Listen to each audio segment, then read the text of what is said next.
Di musim lalu banyak yang menyoroti ya bahwa kebugaran fisik pemain Inter sangat amat buruk. Banyak pemain yang cedera, tidak kuat bermain 90 menit, dan tidak konsisten. Nah, di musim lalu pelatih fisik kita adalah Fabio Riperti, teman-teman. Dia adalah bawaannya Inzaghi sejak di Lazio. Nah, Fabio Riperti ini ikut dengan Inzaghi ke Al Hilal, untungnya saja. Jerewetan ceking kita, nyerewetin apa aja.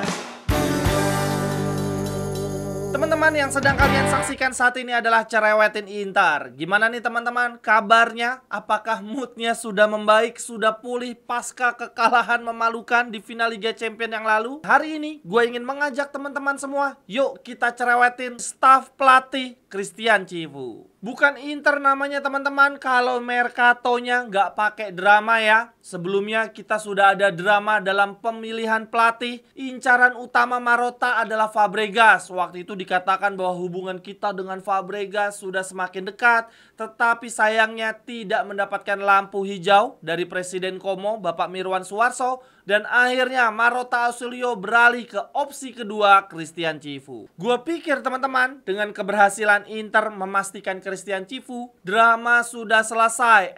Ternyata tidak. Masih ada drama lanjutan ya, yaitu saat Inter mencari asisten pelatih untuk Cifu. Jadi teman-teman, Christian Cifu ini karena dia termasuk pelatih yang masih baru ya, dia baru lulus lisensi kepelatihan, kursus kepelatihan dari Conversiano Italia di tahun 2019.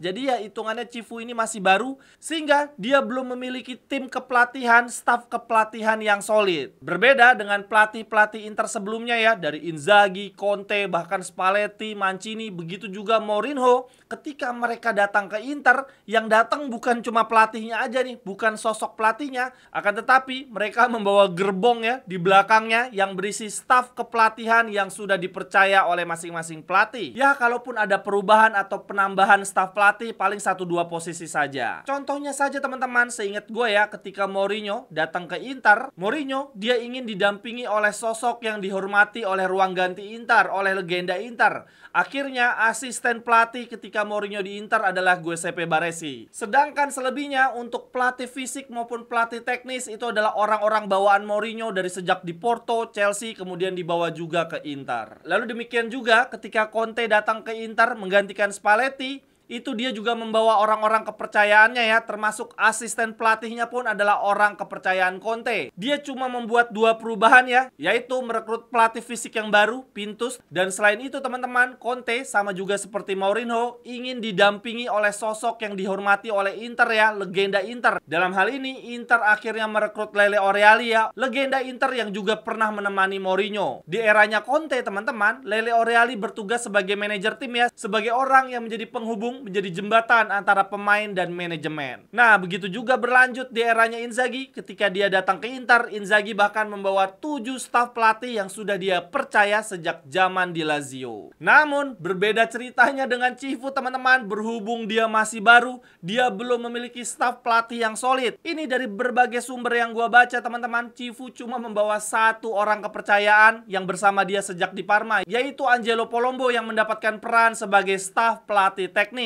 Sedangkan untuk posisi staf lainnya diisi oleh orang-orang baru yang sebelumnya belum pernah bekerja sama dengan Cifu. Sekarang kita bahas satu persatu teman-teman. Yang pertama, untuk posisi staf pelatih teknis teman-teman yang akan membantu Cifu meracik strategi. Yang pertama ada Mario Cecchi teman-teman. Sosok botak yang sering kita lihat sangat energik memberikan arahan di pinggir lapangan ya teman-teman. Kalau teman-teman perhatikan dengan seksama, Cecchi itu selalu menggunakan earphone ya, yang terhubung untuk komunikasi dengan tim analis yang berada di tribun penonton. Jadi ketika pertandingan berlangsung, tim analis akan memberikan input, akan memberikan masukan ya kepada Cecchi, lalu Cecchi menyampaikannya kepada Inzaghi. Nah, banyak yang mengatakan teman-teman bahwa Cecchi ini adalah sosok krusial, sosok belakang layar Inzaghi Ball. Dan kita sangat beruntung teman-teman, Inter berhasil mempertahankan Cecchi ya. Dia tidak ikut bersama Inzaghi dan staf lainnya ke Al Hilal. Jadi teman-teman, walaupun kita ganti pelatih, setidaknya sosok belakang layarnya tidak ganti ya. Kita tidak perlu merombak skema terlalu signifikan. Dan dari berbagai sumber yang gue baca teman-teman, Ceci ini adalah staf pelatih bagian menyerang ya, aspek menyerang Inzaghi Ball. Jadi teman-teman, setidaknya ini memberikan rasa aman ya, bahwa skema menyerang Inzaghi Ball yang sangat mematikan tidak akan hilang sepenuhnya, tidak hilang begitu saja di musim depan, tinggal dipadu-padankan dengan Cifu Ball. Lalu kemudian staf pelatih teknis yang kedua ada Riccardo Roccini teman-teman. Kalau gue lihat dari berbagai sumber teman-teman, dan gue cek dari Instagram pribadinya, ini dia masih pakai jersey Inter. Jadi di konten ini teman-teman, gue akan menganggap bahwa Riccardo Roccini masih menjadi staf pelatih teknis Inter. Dia sama seperti Chelsea teman-teman, merupakan orang kepercayaan Inzaghi sejak zaman di Lazio ya, tetapi tidak ikut ke Al Hilal. Kalau berdasarkan analisis gue, sepertinya Roccini adalah staf pelatih bagian lini tengah ya.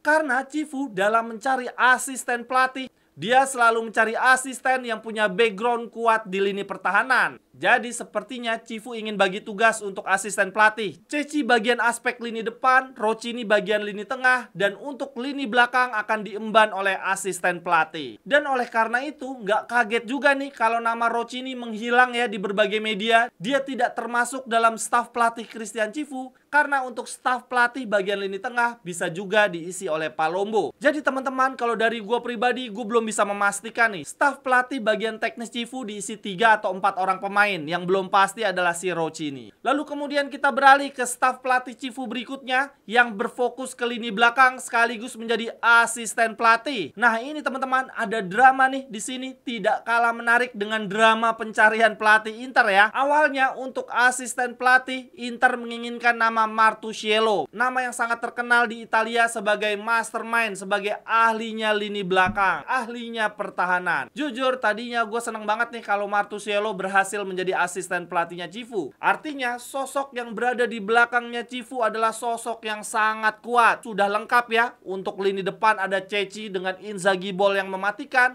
Kemudian untuk lini pertahanan bisa diserahkan ke Martusciello.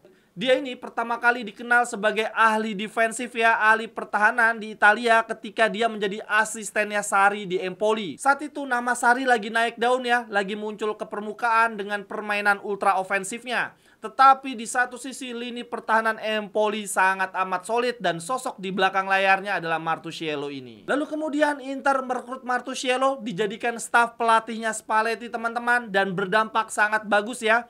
Inter di musim 2017-2018 cuma kebobolan 30 gol di semua kompetisi. Itu adalah pencapaian yang relatif bagus. Saat itu teman-teman, lini pertahanan Inter mengandalkan duet Miranda Skriniar ya, dengan Ranocchia sebagai pemain backupnya. Tetapi sangat amat solid sepanjang musim. Akan tetapi Martusciello tidak bertahan lama di Inter. Dia kemudian kembali ikut Sarri ya, ketika melatih Juventus maupun ketika melatih Lazio. Dan kalau teman-teman ingat ya, Lazio di era Sarri itu pertahanan juga sangat amat solid. Walaupun mereka bermain ultra ofensif, sepanjang musim Lazio tercatat cuma kebobolan 30 gol teman-teman. Bahkan kiper mereka Provedel terpilih sebagai kiper terbaik di season tersebut. Namun sayangnya Inter gagal meyakinkan Martusciello ya untuk menjadi asisten Cifu. Dari berbagai media yang gue baca dikatakan masalah birokrasi. Akan tetapi sepertinya menurut gue alasannya bukan itu ya. Status Martusciello saat ini sedang tanpa klub teman-teman. Jadi seharusnya tidak akan ada masalah birokrasi. Sepertinya dia akan ikut kembali bersama Sarri melatih Lazio ya. Karena di musim depan Lazio kembali memilih Sarri. Nah setelah itu teman-teman, Inter mengincar alternatif yang kedua, yaitu Walter Samuel yang sudah 3 musim menjadi asisten Scaloni ya, bersama timnas Argentina. Berhasil membawa juara dunia dan Copa America. Inter lagi-lagi ditolak. Samuel lebih memilih menghormati kontraknya bersama timnas Argentina. Dan kemudian Inter beralih ke opsi yang ketiga. Untungnya aja ini berhasil, yaitu Alexander Kolarov yang sebelumnya sedang melatih tim Serbia U21. Dan posisi dia ketika menjadi pemain dulu adalah back ya. Jadi terlihat sekali Cifu menginginkan asisten pelatih yang juga bisa diserahkan untuk lini pertahanan. Kita bisa lihat ya dari kandidat-kandidat sebelumnya, Martusciello, kemudian Samuel, dan berlanjut ke Kolarov. Terlihat sekali bahwa Cifu menginginkan asisten pelatih yang punya kemampuan dalam hal lini pertahanan. Nah untuk staf pelatih Inzaghi yang diduga sebagai ahlinya lini pertahanan kemana nih? Kalau gue lihat nih, ada satu staf pelatih teknis Inzaghi yang ikut ke Al Hilal, yaitu bernama Ferruccio Carrasaro. Sepertinya dia ini adalah staf pelatih teknis Inzaghi bagian lini pertahanan, tetapi dia lebih memilih untuk ikut dengan Inzaghi. Berarti teman-teman, kalau dilihat dari staf pelatih yang disiapkan untuk Cifu ya, ada 2 warisan Inzaghi, ada 1 bawaan Cifu, dan 1 rekrutan baru yaitu asisten pelatih. Gue melihat bahwa Marotta Ausilio juga berpikir matang ya, sosok di belakang layar yang siap mensupport Cifu supaya Inter tidak kehilangan karakternya sekaligus bisa tetap kompetitif, tetap mengincar gelar juara di musim depan. Nah, untuk Kolarov sendiri teman-teman, dia sama seperti Cifu, sama sekali belum berpengalaman, bahkan jauh lebih hijau lagi. Pengalaman melatih dia cuma bersama tim Serbia U21 ya, dan itu pun tidak bagus-bagus banget.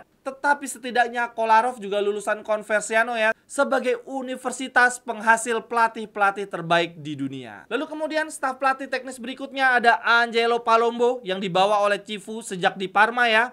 Palombo ini sebelumnya pernah menjadi staf teknis di Sampdoria dan juga menjadi pelatih U17 Sampdoria. Kalau dilihat dari posisi dia waktu menjadi pemain, dia adalah pemain tengah. Jadi seperti yang gue sampaikan tadi, sepertinya Palombo akan fokus menangani lini tengah bersama dengan Roccini. Setelah 3 season terakhir menemani teman-teman semua, sekarang gue merasa perlu upgrade kamera supaya visual konten semakin bagus. Ayo teman-teman, tunjukkan dukungan ke channel Ceking Gita. Ada banyak cara, silahkan dipilih saja. Syukur-syukur pilih semua. Terima kasih banyak teman-teman. Lalu kemudian lanjut untuk staf pelatih Cifu berikutnya, yaitu untuk posisi kiper. Inter menggait Orlandini teman-teman, mantan pemain Inter juga nih. Tetapi di season lalu dia melatih kiper Sassuolo ya di Serie B. Sebelumnya dia juga menjadi pelatih kiper di Cagliari dan juga kiper timnas Italia U19. Nah, ini pengalaman dia sebagai pelatih kiper pernah di luar negeri juga nih, bersama Fenerbahce, Nantes dan juga Fulham. Kemudian untuk pelatih kiper ada 2 teman-teman. Yang satunya lagi adalah Gianluca Spinelli. Dia sudah bersama Inter sejak tahun 2023, tetapi dia bukan bawaan Inzaghi dari Lazio teman-teman. Spinelli ini kita rekrut dari Paris Saint-Germain.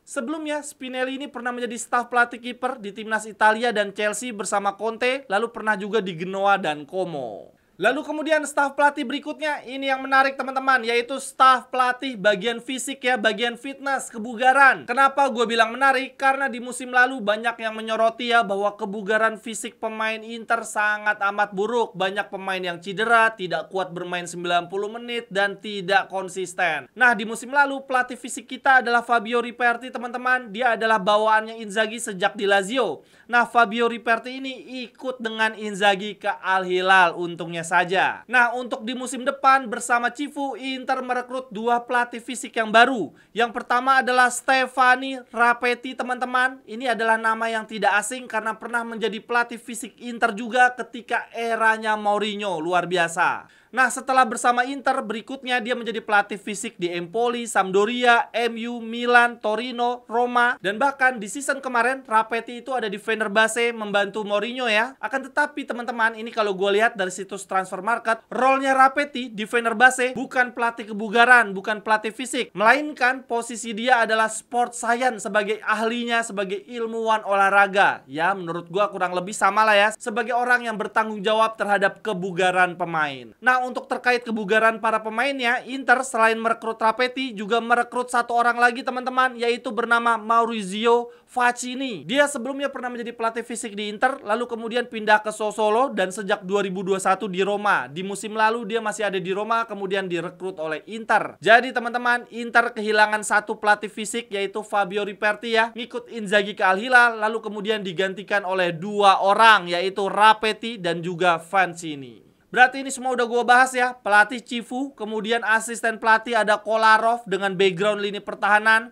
Kemudian untuk asisten pelatih ada warisan dari Inzaghi yaitu Ceci, kemudian ada Roccini. Dan 1 orang lagi adalah Palombo yang merupakan bawaan Cifu dari Parma. Lalu kemudian untuk posisi kiper ada Spinelli yang 2023 dibeli dari PSG. Lalu kemudian Inter merekrut pelatih baru yaitu Orlandini yang sebelumnya melatih Sassuolo. Dan untuk kebugaran tadi ada Stefano Rapetti yang sebelumnya menjadi staf Mourinho di Fenerbahce, dan ada Maurizio Facchini yang musim lalu melatih Roma. Kalau menurut teman-teman gimana nih staf pelatih Cifu? Silahkan tuliskan cerewetan teman-teman di kolom komentar. Terima kasih untuk yang sudah menyaksikan. Kritik, saran, ajakan kerjasama bisa hubungi gue di link yang ada di kolom deskripsi. Sampai ketemu di cerewetan-cerewetan berikutnya. Bye-bye, thank you.